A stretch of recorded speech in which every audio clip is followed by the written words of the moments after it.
Cuento Último Adiós del libro A su ficción de Bernardo Neri Farina.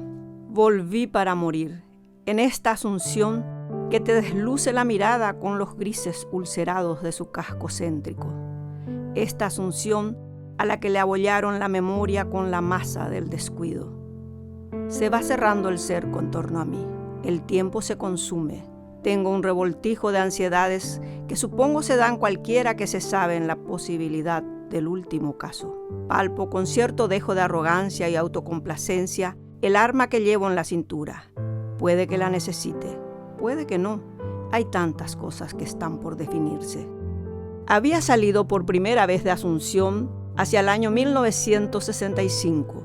Tenía entonces 20 años de edad y una carga pesada de incertidumbre sobre su futuro. La canoa del viejo Pedroso lo condujo a la orilla argentina y desde ahí compuso su nueva historia. Volvió varias veces a Asunción y así pudo seguir los cambios que iba viviendo la ciudad a través de los lustros y las décadas. Llegué a Buenos Aires tras una larga y accidentada marcha de la mano de compatriotas solidarios y utilizando diversos medios. A partir de ahí, di muchas vueltas alrededor de la vida del mundo, la vida de los demás, pero casi no tuve mucho tiempo para tener una vida propia, mía de mí, enteramente personal. Nunca terminé de conocerme en definitivas. Fui descubriéndome a retazos en paradas complejas. Hoy soy lo que queda de mí mismo. Nunca me fui del todo de mi lugar original y no regresé completamente hasta hoy. Cuando me desgajaron de Asunción en el 65, en una huida apresurada, no busqué arraigo en ninguna parte. Vivía con el deseo de volver, aunque no supiera para qué. El tiempo me fue atascando de incertidumbres, de dudas. Ya no distingo entre mis recuerdos reales y la idealización de mi pasado. Algunas veces no estoy seguro de que me haya sucedido aquello que creo me sucedió. No es solo por la edad. Durante mucho tiempo me pasé fabulando mi existencia para engañarme por mis propias manos y vencer la exuberante mediocridad en que me sabía inmerso. Se erigieron las confusiones entre lo que fue y lo que no, entre la mentira construida y la verdad equívoca. Mi vida ha sido de esas que no sirven para la biografía. No tuvo épica, aunque sí algunos pasajes violentos. Fue una extendida llanura con algunos montecitos tacaños, tímidas salientes para sacudir el letargo, la somnolencia inundada por los días iguales. Tal vez fue excesivamente solitario, un lobo corriendo a lo largo de inacabables estepas con la única compañía de mis ansias de correr. Integré rebaños que querían cambiar el mundo por las buenas o por las malas, pero nunca dejé de ser yo inmerso en mí, no por egoísmo, sino por el instinto de mantener intacta mi individualidad ante el colectivismo opresivo. Los grupos que integró y que intentaron cambiar el mundo no lograron cambiar nada. A lo sumo, algunos miembros cambiaron de bando al darse cuenta de que aquello que supuestamente querían cambiar era muy atractivo y sucumbieron a la atracción burguesa. Adiós principios revolucionarios. Vio muchos casos de estos, de conversiones radicales de revolucionarios en reaccionarios, de proletarios en burgueses, de alondras cantarinas en cerdos. Las banderas de la redención son insoportablemente pesadas cuando las consignas no alcanzan y hay que parar la olla en el fuego, me confesó un día Morales el herrero, cuadro de acero al comienzo, pero fatalmente enamorado y casado después. Los compañeros lo crucificaron moralmente, pero luego muchos de quienes martillaron los clavos lo siguieron en su metamorfosis. Yo continué por algún tiempo, pero no soy políticamente correcto y no soporté que trataran de impedir que madurara libremente. No sigo los arrebatos colectivos ni soporto los lemas sonsos que me suenan artilugios pueriles para tratar de mantener la coherencia en la tropa. Prefiero pensar por mí mismo, en soledad, sin la tóxica cacofonía de las masas. Eso sí, nunca dejé de ser solidario, de darme por entero a causas que creí justas y a gente que merecía una mano y un hombro. Lo hice sin estridencias, discretamente, con frugalidad, sin darles mayor trascendencia a mis actos. Pocas veces tuve retribuciones a mis episodios solidarios. Jamás las busqué, desde luego. Discrepé donde no hay derecho a discrepar. Pensé libremente donde se debía pensar uniforme. Conocí a tantos opresores disfrazados de libertadores de pueblos. Me llenaron de consignas que debía blandir, debía creer sin preguntar. Lo correcto es no ser incorrecto.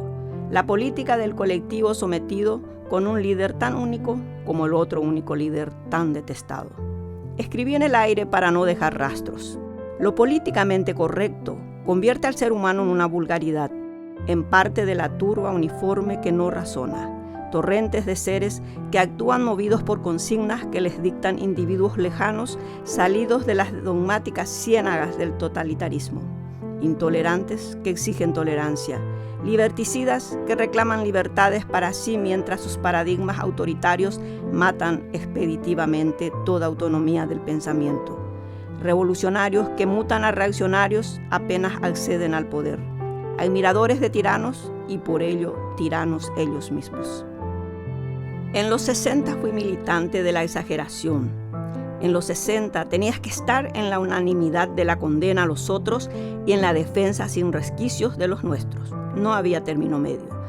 Eras un revolucionario o un cerdo burgués, por más que fueras en la vida real un burgués y un cerdo al mismo tiempo, fungiendo de revolucionario. Los 60, los años de la utopía. La utopía servía para que fuéramos siempre hacia adelante, aunque supiéramos que no llegaríamos a ninguna parte.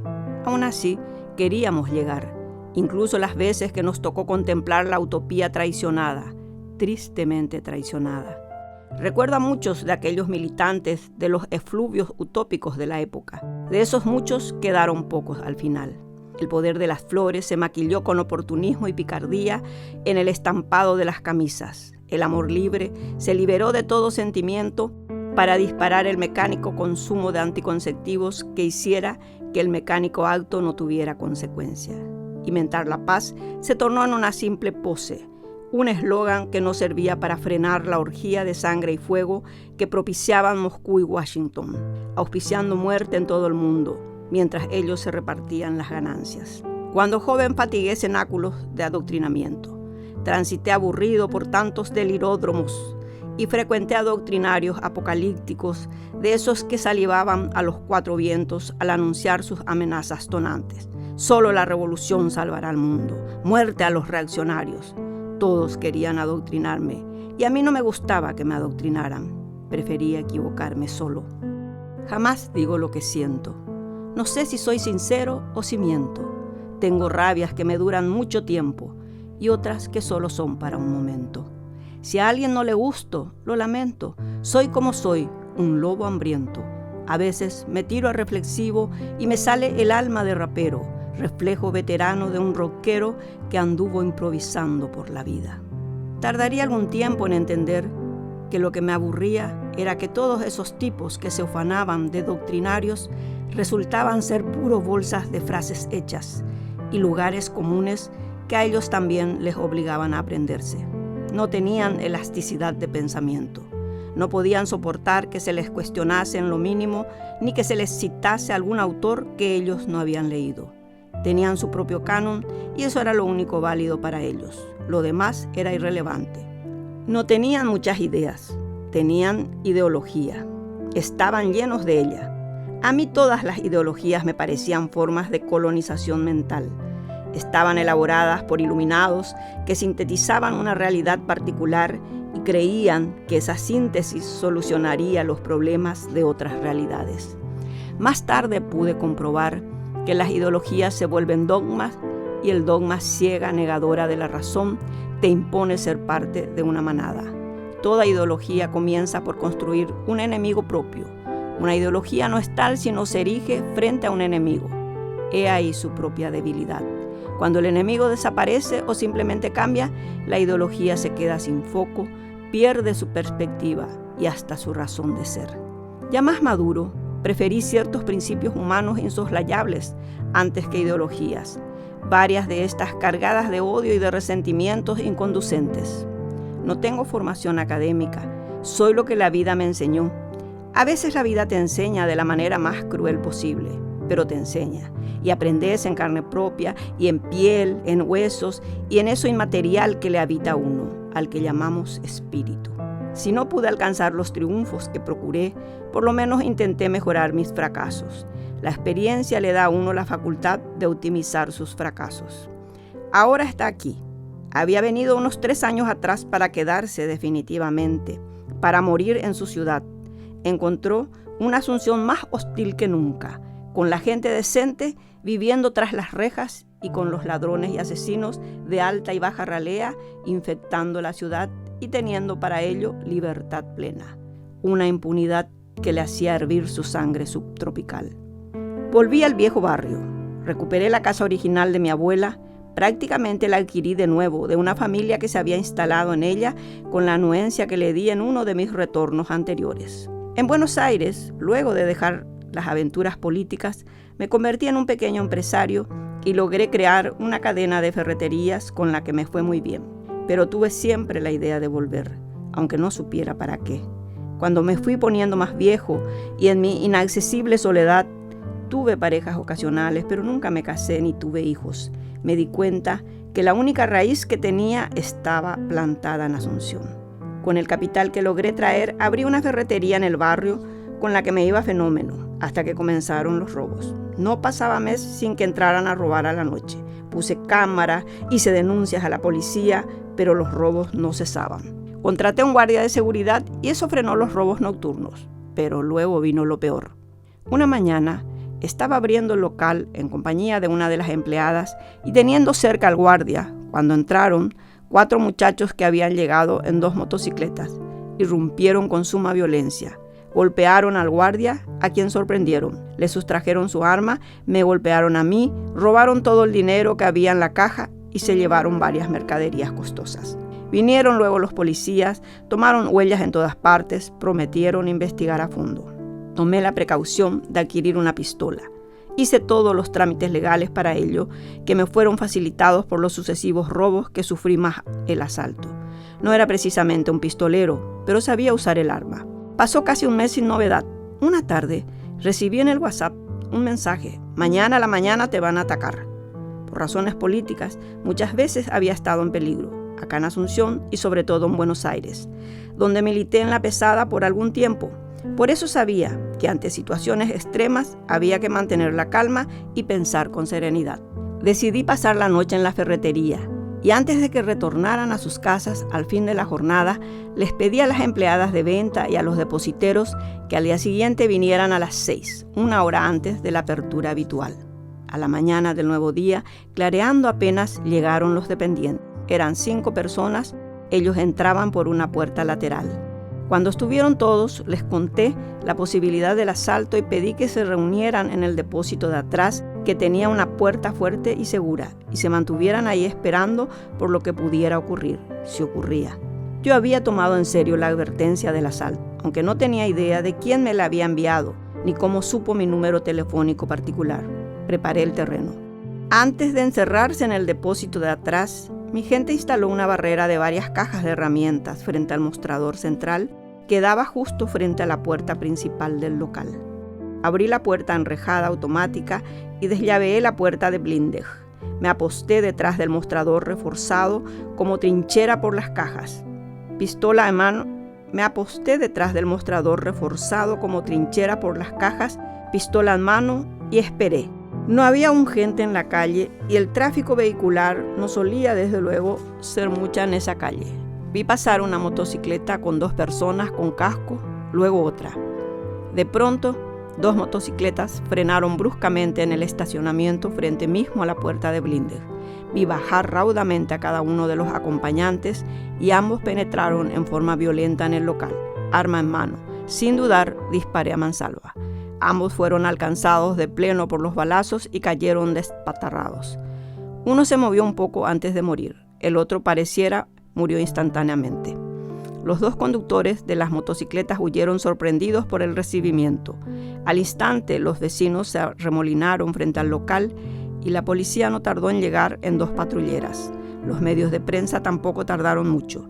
Yo me encerré en el depósito de atrás con mis empleados, que todavía temblaban del susto, y ahí atendí a los policías. Esa misma mañana del suceso me convertí en una leyenda urbana. Aparecí en varios medios y en las redes sociales saludaban mi acción tildándome de héroe. Yo no me sentía tal, apenas defendí lo mío, que tanto me había costado conseguir. Ese hecho hizo que los medios de prensa reavivaran las críticas por la situación de inseguridad que se vivía en todo el país y principalmente en Asunción, ciudad otrora apacible, con barrios en los que la vida transitaba en medio de la amabilidad de la gente y del saludo cotidiano, con un microcentro concurrido por personajes variopintos, nocturnos y diurnos, con bares emblemáticos y tráfico apacible. Pero eso fue hace tiempo. Los periódicos y la televisión insistían en la degradación edilicia del centro sembrado de suciedad, donde pululaban pequeñas pero peligrosas pandillas de ladronzuelos y de chespis que ponían en peligro a cualquiera. Varios medios ahondaron en el tema señalando que toda la inseguridad en Asunción era reflejo de la indolencia de los políticos, cuya corrupción hizo que se dejara libre al bandidaje que había invadido las calles. Recordé mis años juveniles, los 60, el tiempo de la utopía, el despertar a la conciencia social en esta Asunción peligrosa para el pensamiento, los violentos 70 en Buenos Aires que derivarían en la dictadura militar, mi cansancio ante tanta inconsecuencia de supuestos luchadores por la democracia que más tarde o más temprano demostrarían que tenían tanta alma de tiranos como aquellos a los que combatían. Mis recurrentes retornos a Asunción para verla extenderse desordenada e inorgánica, la aparición de los barrios de mansiones de suntuoso kitsch, fruto de Itaipú, la corrupción que traspasó el 89 y llega a nuestros días, la inmoralidad y la indecencia que postraron a la transición democrática hasta convertirle en simple caricatura política. Con casi 80 años me siento cansado.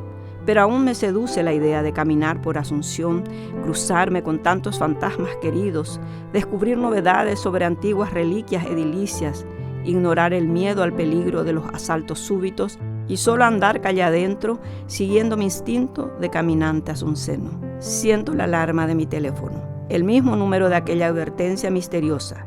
Los amigos de quienes usted mató van a ir a buscarlo para vengarse. Sonrío y contesto. Parece que son amigos suyos. Dígales que los espero el domingo al amanecer frente al monumento al arpa en la Costanera. Y aquí estoy, frente al monumento, esperando. Sabía que volví para morir en esta Asunción que te desluce la mirada con los grises ulcerados de su casco céntrico. Esta Asunción a la que le abollaron la memoria con la masa del descuido. Acaricio mi arma y recuerdo aquel primer adiós a Asunción, en la canoa del viejo Pedroso, con los pesos argentinos proveídos por Arévalos en mi bolsillo y el miedo a la incertidumbre. La luz natural asoma perezosamente y estoy listo. Si vienen por mí y ocurre, lograré lo que muchos compatriotas desterrados por la intolerancia desearon en vano: morir en Asunción.